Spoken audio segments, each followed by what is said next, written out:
maravilhoso. E Deus é maravilhoso mesmo, né? Eu glorifico a Deus, né? A gente sabe que a gente não tem, né? Pelo menos eu já sou de uma geração diferente da geração dos meus filhos, né? E glória a Deus, eu glorifico a Deus também, que os meninos já também novo na casa do Senhor, né? É bênção demais, gente, é muito privilégio. Eu sei que é muito privilégio eu estar aqui na igreja, meus filhos estão aqui comigo, minha esposa está aqui comigo, né? Os irmãos estarem aqui, né? E ainda mais nesse dia em que a gente vai celebrar a ceia do Senhor. Isso é uma obra maravilhosa do Senhor, né? Que a Bíblia diz que quando ele viesse, ele converteria o coração dos pais aos filhos e o coração dos filhos aos pais. Para quê? Para que ele não viesse e ferisse a terra com maldição. Então, meus irmãos, os filhos estarem onde os pais estão é um sinal maravilhoso de bênção. Olha a Tati ali com os filhos dela. Que Deus abençoe que esse caminho que vocês estão, pelo qual vocês andam, né? A Bíblia diz, ensina a criança no caminho que deve andar, que o Senhor nos conserve nesse caminho, amém? Que seja que essa estrada possa ficar marcada nos pés de vocês, sabe assim? Que no mundo espiritual, que nas regiões celestiais, o Senhor considere essa caminhada que vocês fizeram, sabe? Domingo após domingo, para a casa do Senhor, né? Para vir buscar o Senhor como família, né? Para receber a bênção do Senhor, porque Deus tem bênção para nós, amém? Isso porque quando chegamos aqui, eu disse para o irmão Rafael, só o sangue de Jesus na minha vida, e só o sangue dele, né? E foi pelo sangue, é por causa do sangue, né? É por causa do sangue que nós estamos aqui. E esse sangue foi derramado. Vamos abrir a palavra do Senhor aqui em Lucas, capítulo 22. Vamos ler a partir do versículo 7. Finalmente, isso mesmo, eu vou ler na NVI aqui, né? Finalmente chegou o dia dos pães sem fermento, no qual devia ser sacrificado o cordeiro pascal. Jesus enviou Pedro e João dizendo: vão preparar a refeição da Páscoa. Onde queres que a preparemos? Perguntaram eles. Ele respondeu: ao entrarem na cidade, vocês encontrarão um homem carregando um pote de água. Sigam-no até a casa em que ele entrar e digam ao dono da casa: o mestre pergunta, onde é o salão de hóspedes no qual poderei comer a Páscoa com os meus discípulos? Ele lhes mostrará uma ampla sala no andar superior, toda mobiliada. Façam ali os preparativos. Eles saíram e encontraram tudo como Jesus lhes tinha dito. Então prepararam a Páscoa.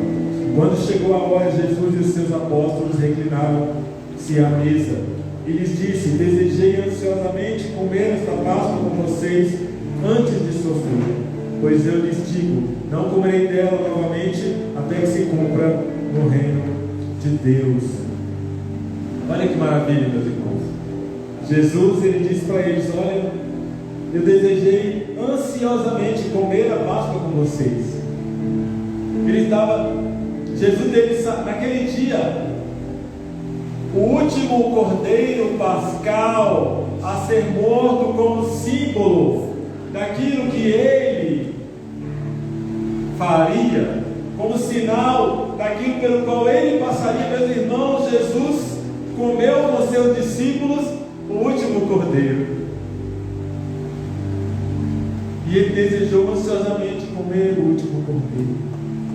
Mas, meus irmãos, Jesus, naquele momento que ele comia o último cordeiro, ele olhava para si mesmo, porque ele sabia, assim como João Batista, pelo Espírito do Senhor, proclamou. O que João Batista disse quando ele apontou Jesus para os discípulos?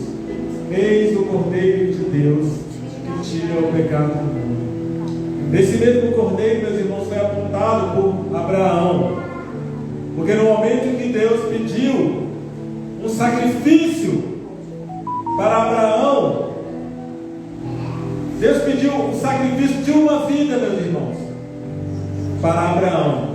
E naquele momento Abraão quase ia matar o seu filho, mas Deus falou: Abraão, não faça isso, porque agora eu sei, né? alguma coisa lá que eu não lembro mais exatamente como ele disse, mas agora eu sei que você crê em mim. Mas olha que tremendo, meus irmãos. Abraão, a resposta que Abraão recebeu foi: Deus proverá para si um cordeiro. O único sacrifício humano, meus irmãos, que Deus exigiu, sacrifício de uma vida que Deus exigiu, não poderia ser pago por nenhum outro ser humano. O único que foi capaz de pagar por esse sacrifício, o único que Deus exigiu de toda a humanidade, meus irmãos, que alguém morresse por nós, para que os nossos pecados fossem perdoados, para que os nossos pecados fossem tirados. Porque assim como o pecado entrou no mundo por meio de um homem, ele também teria que sair por meio de um homem. Se por meio de um homem todos se fizeram pecadores, por meio de um homem todos seriam perdoados. Todos quem? Todos os que nele creem. Porque Deus amou o mundo de tal maneira que deu o seu único filho, para que todo aquele que nele crê não pereça, mas tenha a vida eterna. Então Jesus, naquele momento, meus irmãos, ele estava dizendo: eu quero comer esta última Páscoa e disso o cordeiro com vocês, porque na verdade sou eu o cordeiro. E isso aí que vocês, que tanto se fala há mais de 1000 anos, desde a saída do Egito, esse cordeiro comido representa a mim mesmo. Eu sou o cordeiro. Então ele, naquele momento que ele disse que ansiosamente queria comer na Páscoa, meus irmãos, ele diz no versículo 16: pois eu lhes digo, não comerei dela novamente até que se cumpra no reino de Deus. Olha que tremendo, meus irmãos.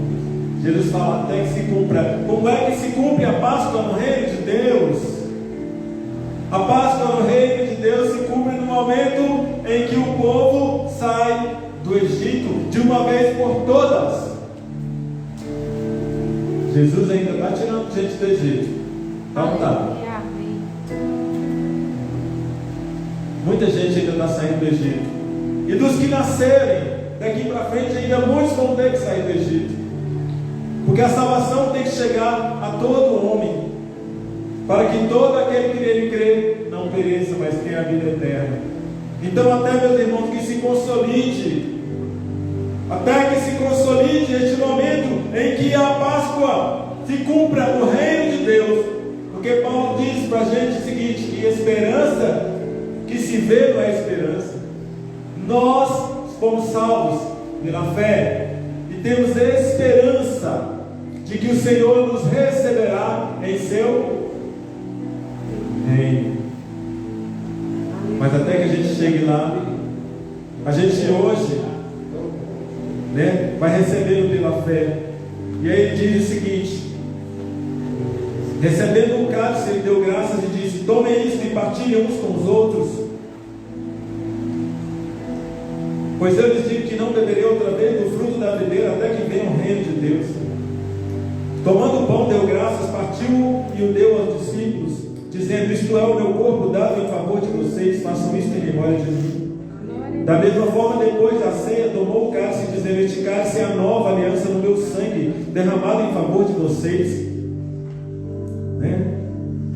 Então, meus irmãos, e que nova aliança é essa? Lá em Hebreus nos diz que ele perdoaria os nossos pecados, que ele dos nossos pecados jamais se esqueceria. Mas antes diz que ele colocaria as suas leis no nosso coração e as escreveria no nosso entendimento. Amém. E é sobre pecado. Jesus morreu por causa de pecado. Eu tenho dito, Jesus não morreu para nosso bolso se encher de dinheiro. Jesus não morreu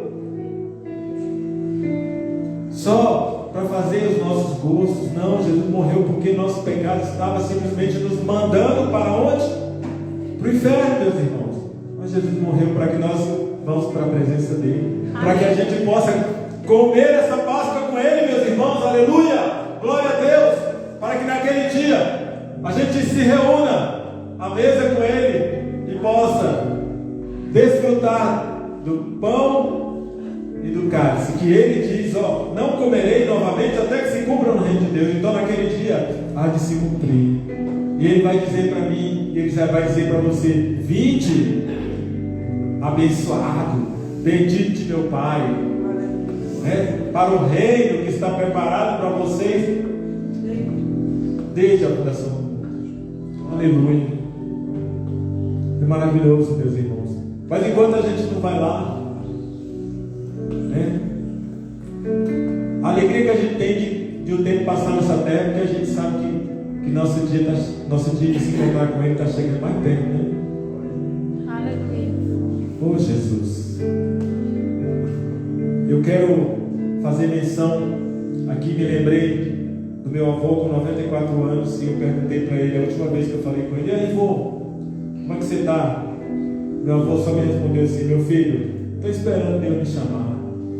Olha, que esperança maravilhosa, que esperança maravilhosa, que esperança maravilhosa.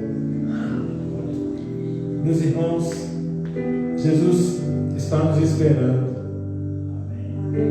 Vamos ter paciência, vamos viver aqui a vida que Ele tem para nós, vamos cumprir o propósito dele para as nossas vidas aqui. E com o coração cheio de esperança e de alegria, porque o sangue foi derramado. E a nossa esperança está no sangue derramado. Amém? Vamos chamar aqui.